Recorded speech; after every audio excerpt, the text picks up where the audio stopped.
Hey up, Rockcon 2004 back with another video for you. This is going to be my top 10 Holy Grails, what I would love, not what I've got. My top 10 Holy Grails that are all film related.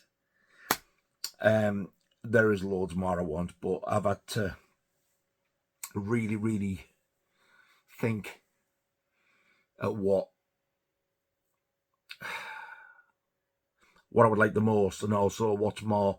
I'm not even going to say realistic, because I think you'll find some of them aren't. In fact, probably most of them aren't. Some of them are. Whether I ever will be lucky enough to get them or not, I don't know. But I'm going to do 10 film ones. And I'm going to do 10 Iron Maiden ones as well, top 10 grails. So I'll probably do that in a different video anyway, because I think it'll go on too long. So this one is my top 10 film Holy Grails that I would love to own. Number 10 is a pre-certificate VHS. So this is when it was still a AA, which was the old version of a 15. So this is the original UK VHS of Creepshow, with this artwork and this big rental VHS cover there. Yellow labels on the actual tape on the front, and a long one on the actual ridge as well. And I've noticed as well, and it does vaguely ring a bell, there's a number on a sticker there. Whether that was how many sort of copies they made or what, I don't know. But yeah, this was on the Intervision label. And I think at the beginning, if I remember rightly, when this comes on, you get the old BBFC AA certificate on the front. And I always remember, because when I bought it on sell-through as well, it left this on. There was like this little thing at the beginning, Alpha. The music, I'm not even going to sing it. Which isn't on any DVD or Blu-ray, unfortunately. I think it's only on the UK one. But I would love to have this.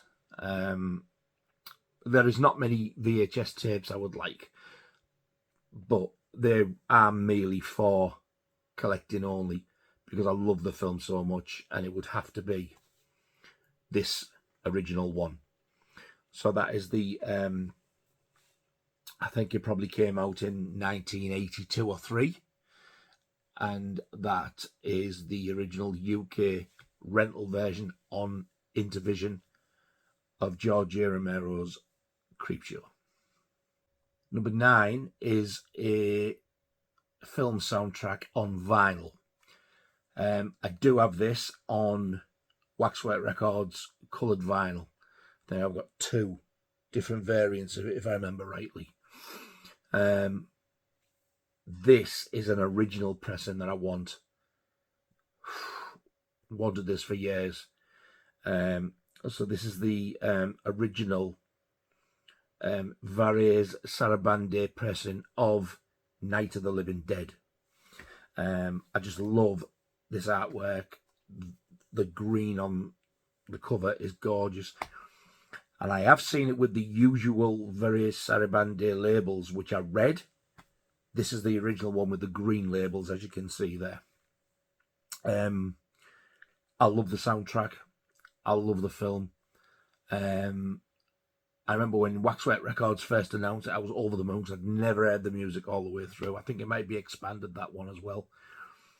And the Waxwork one, it's like double album, pressed at 45. This is the original 33 1/3, and it's only a 2-sided single album there. It probably would have been 1968. I'm assuming it was either 70s or 80s when it came out, probably 80s. But yeah, I've wanted this one for such a long time. So that's the original Varese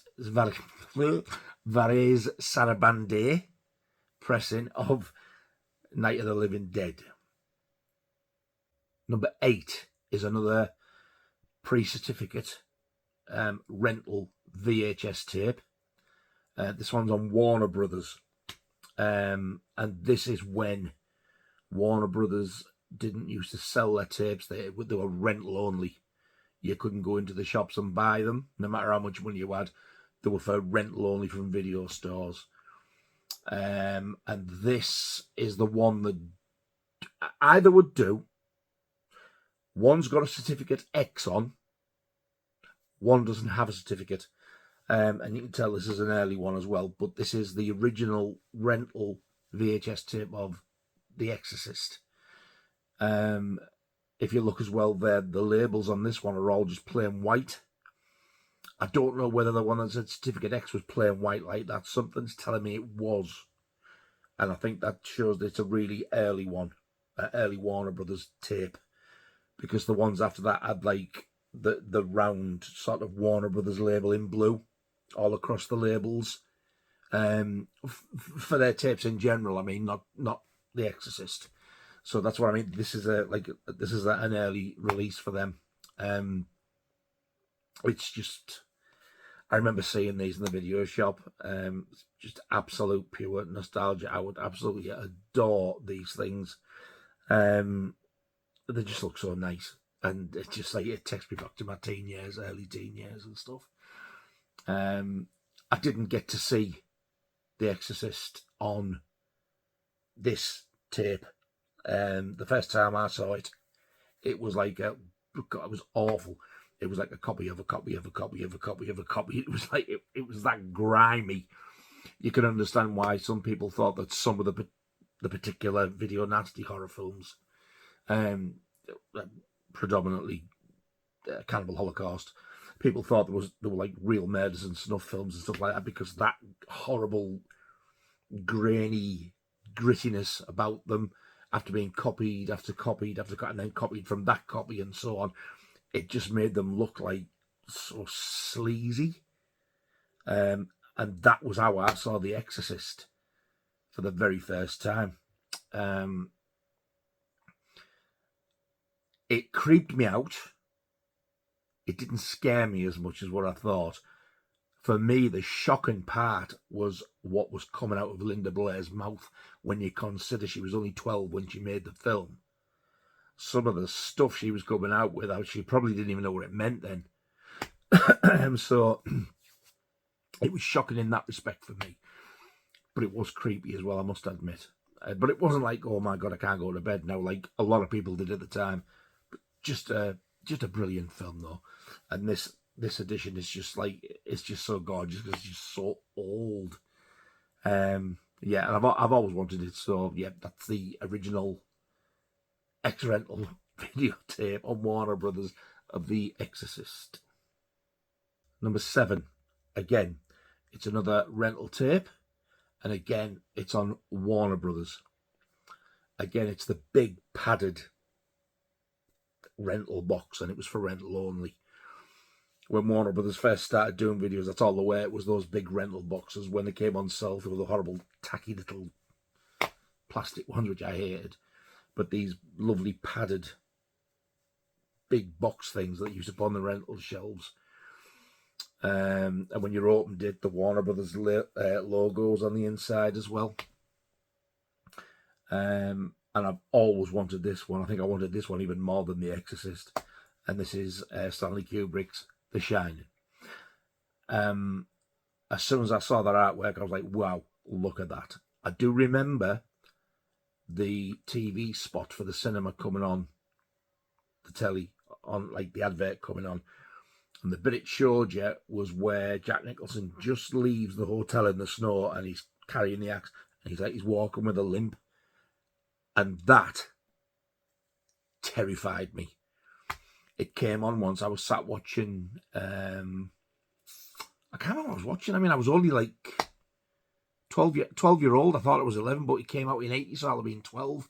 I'd been watching Top of the Pops, because I'll tell you what, the police, I think it was Don't Stand So Close to Me or Da was number one, and it just finished. So I turned it over to Tiny T's, laid down, had a lamp on. My mum and dad were out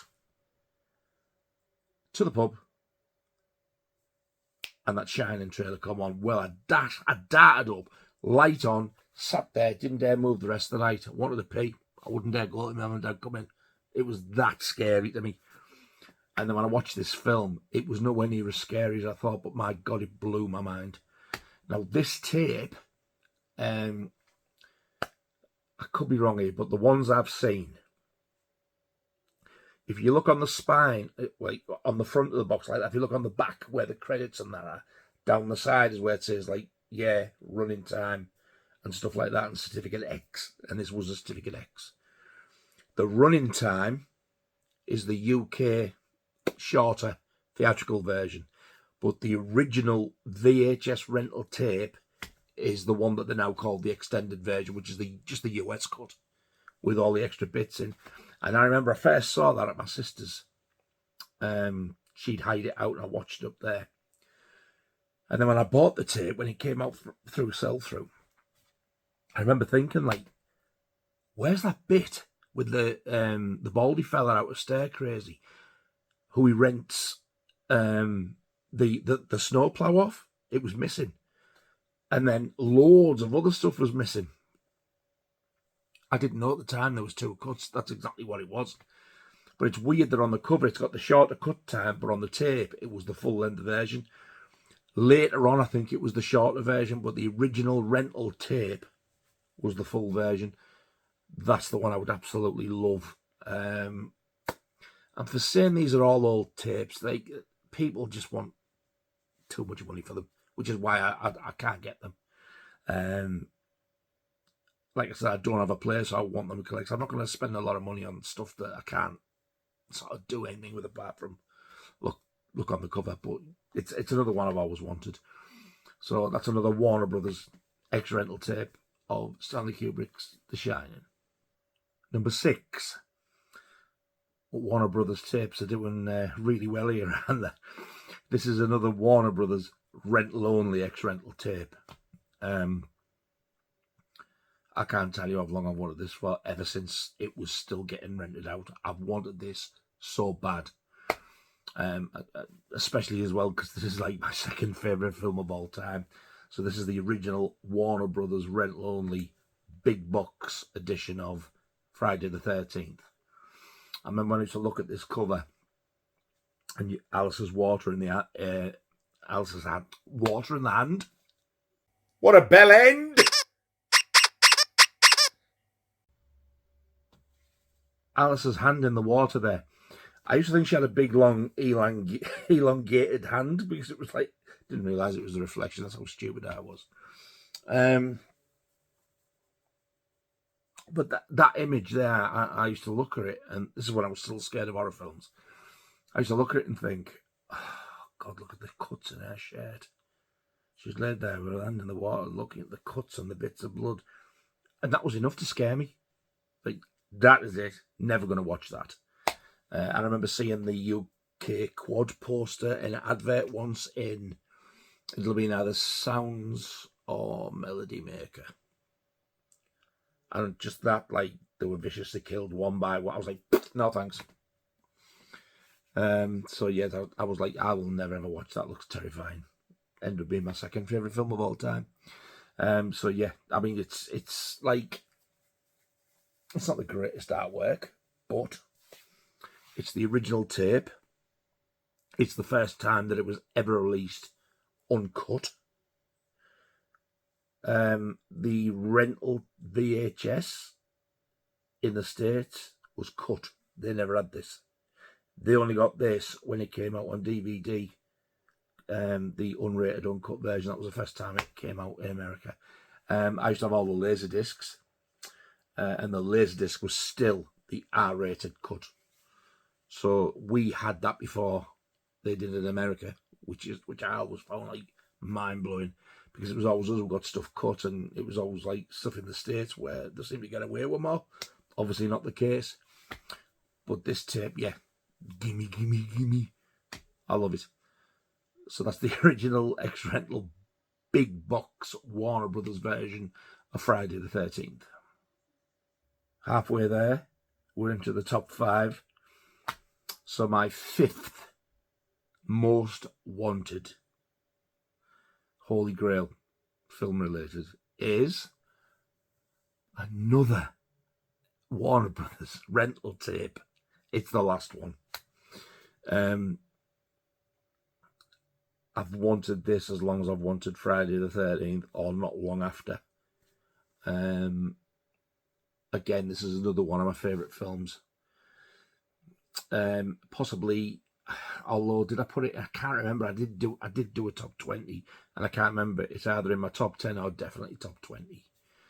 So this is the original X certificate, not 18, because there is a couple of the big box versions have 18 on. I want the original certificate X one. Although the 18 would be better than nothing, it's still the same artwork. But this is the big box rental of Joe Dante's 1978 Piranha. I've always loved this artwork. The very first time I went to the cinema, I think it was at Middlesbrough Odeon, and my mum's friend and like my friends who were her kids took me to see Peter Pan. First thing I ever saw at the cinema. And as we walked in, was it Peter Pan or was it 101 Dalmatians? It might have been 101 Dalmatians because Peter Pan was before that. I do remember going to see Peter Pan, and the coming soon poster on the inside of the thing was The Omen. That was Peter Pan. So, but this one I went in, and there was the poster for Piranha coming soon. And I thought the poster looked horrific. I was 10, for God's sake. Or was I still 9? I can't remember. But, yeah, when I saw it, God, I absolutely love this film. I never get sick of it. I do have somewhere the original rental poster of this. An original from the early 80s when it came out. And I just felt so lucky one day, and I got it on eBay years ago. I think I paid a few quid for it. It wasn't even a tenner. And I think at the time, the film didn't seem that popular. It seems to have grown in popularity. I've always loved it. And my poster of this, the one I've got, is the only one I've ever seen. I need to try and find it so I can show you, because it's just basically this, but bigger. It's beautiful. It's probably rarer than the tape or even the quad poster itself, because there just wasn't many. But yeah, I would love this tape. So that's the Warner Brothers again, original big box rental version X certificate of Piranha. Number 4. I'm kind of going to cheat a bit here because I'm going to have to batch them, because I'm going to count this as one. And what's annoying is I did have all these at one point. But I lost the majority of my vinyl and videos and LaserDiscs in a breakup. I managed to get my DVDs and stuff and my CDs, but my vinyl, for some reason, I just never got it. And the same with all my LaserDiscs and my LaserDisc player. They're long gone now, so I don't have any of them. But these are the ones, I'd like them all back. But these ones, you'll know when you see them. So this is Jaws, Jaws 2, Jaws 3, Jaws the Revenge, and the, I think it was like called a signature edition box set of the original Jaws.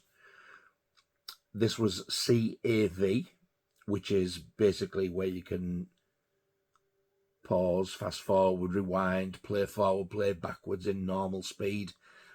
If it was CLV, you could only skip forward and skip back and pause. You couldn't like watch backwards and forwards in slow motion or anything like that. So they did it on two or three discs. spread it out more to fit the information on. So basically every sort of half an hour you had to get up and turn the disc over to play the film. And then you also got the novelisation by Peter Benchley with a brand new artwork cover. And you got the soundtrack by John Williams on CD as well, and a little fold-out thing. This is the first time, I think, where you saw the big documentary, The Making of Jaws. When it came out on DVD, it wasn't the full version. I can't remember, because obviously I don't have the disc anymore. I can't remember whether the Blu-ray and 4K version is the same as the LaserDisc. But I do remember that LaserDisc one being so long and fascinating. And this was like the ultimate version of Jaws you could get at the time. And I absolutely loved it. And I loved the letterbox edition as well, because that artwork and the letterbox edition of Jaws 2, those two just look so good together. And 3 and 4, that was the only way you could get them. And my God, I wish I still had them all. But for some bizarre reason, LaserDiscs have gone from you can't give them away, or you can't even sell them for £2, which is what people were doing, to like, I don't know if it's a collectible thing, but people are wanting money for them again. It's ridiculous. This is why I'm saying I think a lot of what I've put on these, it's just to show you the type of thing that I like. I know the majority I'm never going to get anyway. But yeah, that would be my entire Jaws LaserDisc collection, where I had, and I would like all of them back. All of them were on Universal. So that's the box set, and Jaws 2, Jaws 3, and Jaws the Revenge, all on LaserDisc. Down to down to the top 2. So, coming in at number 2. I keep saying this, but I'm going to say it again. I have wanted this for so long. I actually didn't know this existed when it first come out. I think once I found out about it, it was gone, long gone. This is another soundtrack on vinyl, and it's another original pressing on the same label. It's the Vares Sarabande label. And this is the original score, not the redone one, and an original pressing for The Evil Dead. Look at that. Wow. Wanted this for so long. They did another one of it called Evil Dead Reimagining, and it was the same composer, and he totally sort of rewrote a new score for The Evil Dead, if you like. And Mondo Death Waltz Records released it. I managed to get one. I think Laura got me it for a present. The colour, wow, it's absolutely beautiful. If you saw the Evil Dead stream that me and John did with Mikey, I'll put a link down to John's and Mikey's channel. I did show the slab of one of the slabs of Vans. It's a double LP. And it is so nice. It looks edible. It does. It really does. It just looks like a gigantic sweet, like one of those sour apples, because it's like red and green. It looks beautiful, but it's a totally different score. You can't get the original score anymore. Vares Sarabande did release it on vinyl and CD, but then it went out of print. But it's never had a re-release because the original master tapes were destroyed. I think it was in some sort of a hurricane or something. So they're long gone. Gutted. I do have a copy of the CD that somebody sorted me out with. But I would love that original vinyl pressing. What a grail that is. So that's the original soundtrack to The Evil Dead. Top 3. So number 3.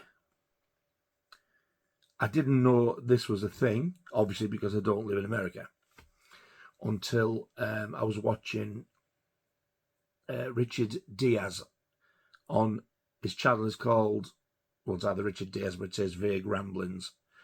I will leave a link for his channel below, even though he hasn't got a clue who I am. But he just put some really good stuff out. He's really good with new releases and stuff like that. And he's a massive, massive Creepshow fan like myself. And he got this, and I was like, wow, look at that. So this is an original US cinema, sort of a mini standee of the original Creepshow. Now, the first picture there, where you see the creep at the box office, that's it just folded down. And I think it just basically opens up like that to reveal the second image, which is like a pop-up. How beautiful is that? Look at that artwork. I absolutely love that art. I've never seen one in the flesh. And he got one for it. He said he got it for a really good price as well. I think he got it on eBay as well, but I've not seen one. But God, that is just gorgeous. I would love that. And with it folding down as well, I would probably put it in my Creepshow soundtrack or something like that, keep it safe. But then I would keep obviously taking it out and having a look. But yeah, that to me is one of the nicest sort of little cinema props I've ever seen. I think it's absolutely beautiful. Just gorgeous artwork and the colours on it and everything. So that's the that's like the miniature sort of standee that was in US cinemas for Creepshow. And at number one, last one, this is my all-time Holy Grail that I've wanted ever since I was a kid.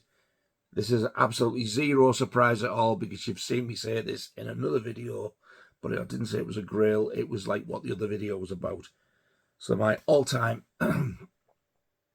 number one film-related Holy Grail is the Jaws original 1975 UK quad poster. And I dare say it always will, because I'll never get one.